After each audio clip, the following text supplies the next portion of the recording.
Bonjour Yolande. Bonjour Brigitte, bonjour Bruno. Bonjour. Merci d'être avec nous Yolande. Alors vous aussi c'est votre père décidément. Hein, Oui, c'était mon père. Et donc de mes 6 ans à mes 16 ans. Voilà. Et ça s'est arrêté parce qu'une fois j'ai réussi à lui tenir tête.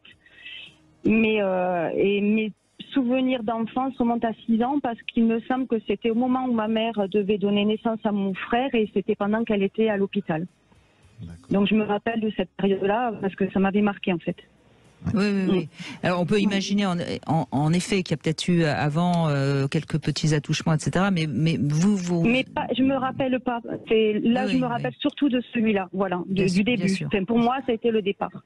Voilà. Donc ça a duré toutes ces années. Ce qui est très jeune, encore une fois, à 6 ans, on est une petite fille et on peut pas comprendre ce qui arrive. Hein. Non. Je voyais bien que c'était pas normal, mais voilà. Je me posais des questions. Je savais qu'il y avait quelque chose qui clochait. Et en plus, donc, ça veut dire qu'il vous a volé votre enfance et votre adolescence. Oui, complètement. Il a volé les deux. Hein.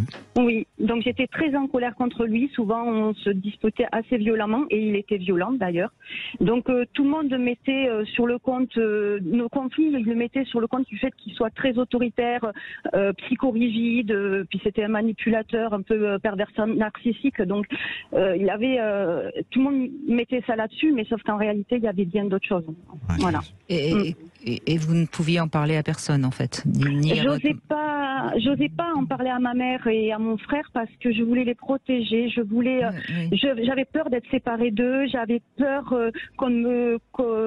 alors je savais que ma mère allait me croire, mais je voulais pas la blesser.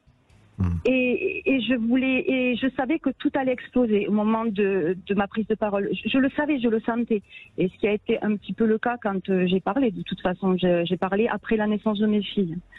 Il fallait que je protège mes filles. Et votre père il est vivant ou il est décédé? Oui, il est vivant. Il est vivant. Quand j'ai parlé donc à mes 28 ans, j'ai eu une. Et vous parlez pour justement que vos filles n'aillent pas chez leur grand-père, hein, c'est bien ça?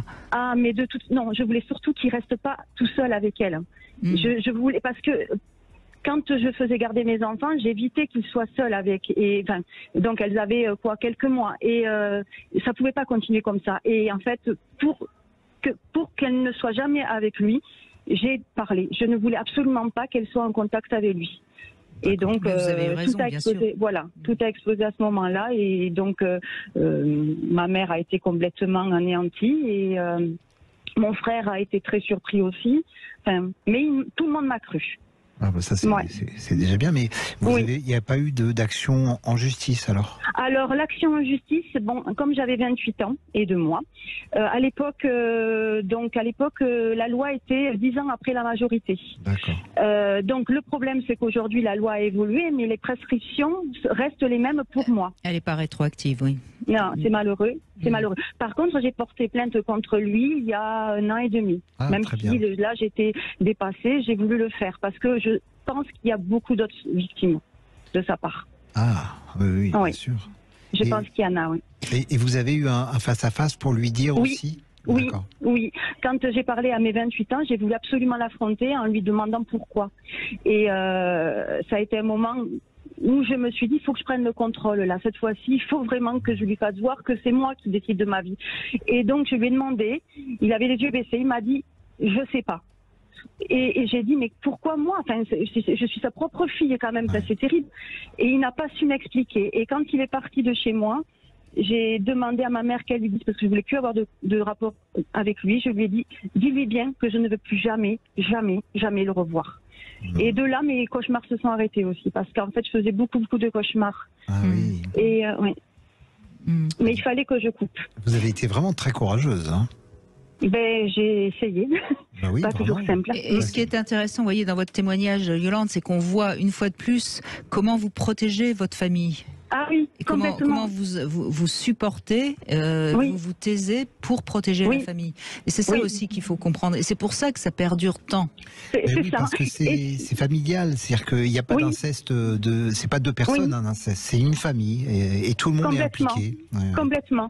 Et oui, j'ai protégé ma famille, j'ai protégé mes grands-parents aussi, quelque part, parce qu'on me disait mais ça va les tuer, mais à la fois c'était moi qui étais en train de mourir en me Bah, bien taisant, sûr. et donc alors j'ai pas eu j'étais pas quelqu'un qui allait s'automutiler, etc. Mais à l'intérieur de moi, j'étais Mais manque de absolument. confiance, Mais manque de. excusez-moi Yolande, Oui, j'ai envie de réagir, mais c'est oui, insupportable d'entendre ça va oui. les tuer parce que, enfin, je veux dire, on protège d'abord les enfants et Mm. on protège pas les adultes. Mince, C'est les ça, adultes, c'est il ça. faut qu'ils prennent leurs responsabilités.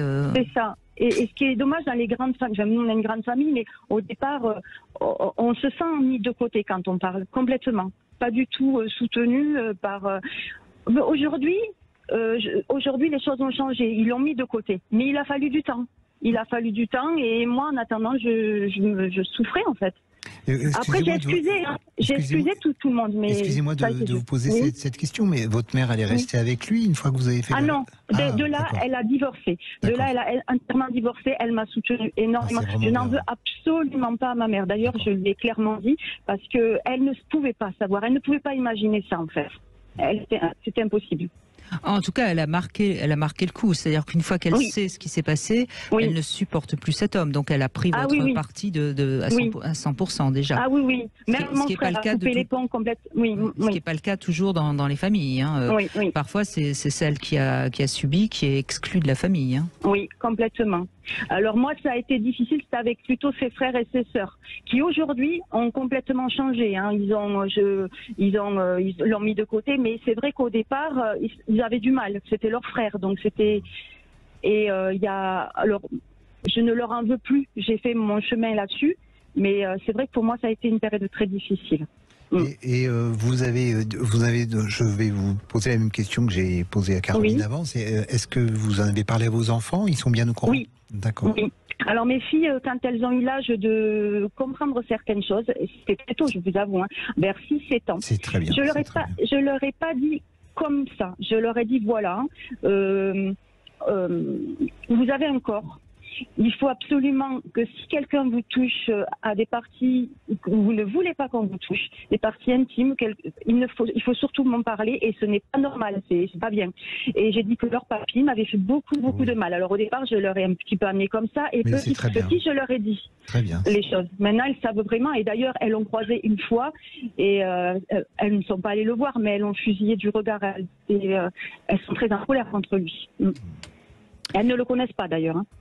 Et vous, aujourd'hui, qu'est-ce que vous diriez? Vous êtes en colère encore contre lui? Qu'est-ce que vous diriez? J'aimerais qu'il soit puni par la justice, sincèrement. Ouais. J'aimerais tellement que les prescriptions s'arrêtent, et que c'est vraiment ça serait presque un combat. Parce que, alors aujourd'hui, c'est plus je lui en veux, je lui en veux pas, parce que maintenant c'est fait, et aujourd'hui je suis devenue femme, je travaille, j'ai une famille, enfin. Je lui en veux du fait que j'aurais pu faire autre chose, parce qu'en fait, les échecs scolaires se répétaient partout, dans toutes les matières. Mais j'ai plus trop de sentiments, en fait. J'ai surtout envie qu'il soit puni. Ah, ça, j'aimerais tellement qu'il soit puni. Vraiment. Ben, c'est vrai que je peux comprendre ça, parce que finalement, il a quand même détruit une partie de vous. Bon, ok, on entend bien que ça va, que vous en êtes, vous avez su vous en sortir, mais et lui, ben, il continue sa vie tranquille. Ah mais oui. Mais oui. Comme vous l'avez évoqué, s'il a fait d'autres victimes. Ah mais ça, j'en suis certaine. Et en plus de ça, c'est quelqu'un de violent, qui bat les femmes, c'est vraiment quelqu'un de particulier. Et je comprends pas qu'il soit encore en liberté et qu'il continue à être aussi odieux, et je suis sûre et certaine qu'il y a d'autres victimes, mais bon, le problème, c'est apporter les preuves, c'est compliqué. Non, mais vous en connaissez pas d'autres victimes? Je sais pas de... J'en ai connu, si on est déjà deux, une autre à avoir porté plainte. D'accord. Donc j'ai retrouvé une jeune fille qui a eu des attouchements, et j'ai une autre personne mais elle a porté plainte trop tard aussi, c'est ça? Oui, c'est ça. Enfin, la loi a changé, hein, oui. Mais malheureusement, elle n'est pas rétroactive. Voilà. Et ça, c'est bien malheureux, parce que pour moi, les actes qui sont faits, il y a pas, enfin, on ne devrait pas pouvoir revenir sur cette, on devrait pouvoir revenir sur cette rétroactivité parce que le mal, il est là. Enfin, il est en nous. Il nous a fait du mal et je comprends pas qu'il puisse être libre de tout acte comme ça. C'est difficile pour nous de parler. Ouais. Et il vit avec une femme actuellement? Alors, il vivait avec une dame, d'ailleurs, qui l'a frappé très très violemment, qui a fini aux urgences. Et là, il est avec une autre dame. Mais et cette femme qu'il a envoyée aux urgences, enfin c'est pas lui qui l'a envoyée, mais ses coups qui l'ont envoyée aux urgences, oui. Elle a pas porté plainte non plus? Si. Mais ça n'a pas donné suite non plus. Ah ben là, je ne sais pas trop où ça en est, mais je sais que oui, c'est parti quand même au tribunal. Hein. Oui. Bon, écoutez, votre témoignage est intéressant parce qu'on comprend bien aussi que il faut avancer aussi sur le plan judiciaire. Hein. Et vraiment, bien votre témoignage est vraiment, je trouve très assez extraordinaire parce que vous avez tous les éléments là. Et je veux dire, si tout le monde faisait comme vous, beaucoup de choses s'arrêteraient parce que vous voyez, vous avez ce courage de dire je veux qu'il soit puni. Ben oui. Ça, je veux qu'il soit puni. Bien sûr, mais il est difficile d'en arriver. Il est difficile d'en arriver là aujourd'hui parce que au départ, on a le moment où on parle. Il faut assimiler tout ça. On a peur d'aller au devant les gendarmes parce que bon, comme moi, c'était prescrit. Donc je me dis est-ce que ça valait le coup, pas le coup. Bon, finalement, je me dis oui. Au bout de tant d'années, je dis je le fais. Mais par contre, il faut savoir que quand on est devant un gendarme, ils ont été fabuleux. Enfin, moi, celui que j'ai vu, il a été adorable. Mais c'est d'une violence extrême parce qu'on va pousser à dire tout l'intimité, tout dans les détails. Oui, ça réactive. J'en suis ressortie. Oui, bien sûr, j'en suis ressortie épuisée avec une migraine atroce. C'était terrible. Et mais aujourd'hui, ça patine derrière. Je n'ai aucune information depuis que j'ai porté plainte. Je ne sais pas. Je sais qu'ils ont entendu quelques personnes. Mais voilà. Après, il m'a fallu rechercher d'autres victimes. Mais c'est nos courses, en fait. Et vous faites plus de cauchemars? Non, depuis que j'ai coupé les ponts avec lui, les cauchemars se sont arrêtés. Alors, ça m'est arrivé d'en faire quelques-uns. Par contre, alors je ne sais pas si ça peut être risible ou pas, mais je me suis déjà endormie, on va dire, nue, dans le lit. Et je me réveillais habillée. C'est-à-dire que dans mon rêve, il fallait que je me rhabille pour me protéger. Vous voulez dire pendant votre sommeil, d'une façon somnambule, vous vous êtes habillée? Oui, bien sûr. Et ça m'est arrivé plusieurs fois, oui. Mais ça, c'est vraiment... vous faites une auto-guérison, là. C'est vraiment très bien. Oui. Mais j'essaye. Des fois, on en parle avec mon frère. On se dit, il vaut peut-être mieux en rire qu'en pleurer parce que c'est tellement dramatique que... Oui, c'est vrai. Voilà. Mais oui, des fois, j'essaye de le... Mais j'en parle beaucoup avec des amis et ce qui me tue, c'est quand je me dis qu'en fait, autour de moi, quand j'en parle, beaucoup de personnes ont été victimes d'inceste, pédophilie, mais c'est incroyable. Hein. Je vous dis, j'amène toujours des chiffres, on me dit, mais vous exagérez, mais non, vous voyez, ça fait déjà 2 témoignages autour. Alors autour, ça ne veut rien dire, c'est pas un sondage, on va dire, sur lequel on peut s'appuyer. Mais moi, je vous dis que c'est la même chose, j'entends ça partout. Dès que j'en parle, dès que j'ai une assistance, si je disais lever la main, ceux qui, il y en a beaucoup, plus ceux qui savent plus. Oui, et moi, chaque fois que je fais une émission sur le sujet, nous avons beaucoup de témoignages, beaucoup d'appels. Donc c'est quand même un vrai, c'est un vrai fléau et il est temps que ça cesse. Merci Yolande, merci beaucoup de votre témoignage.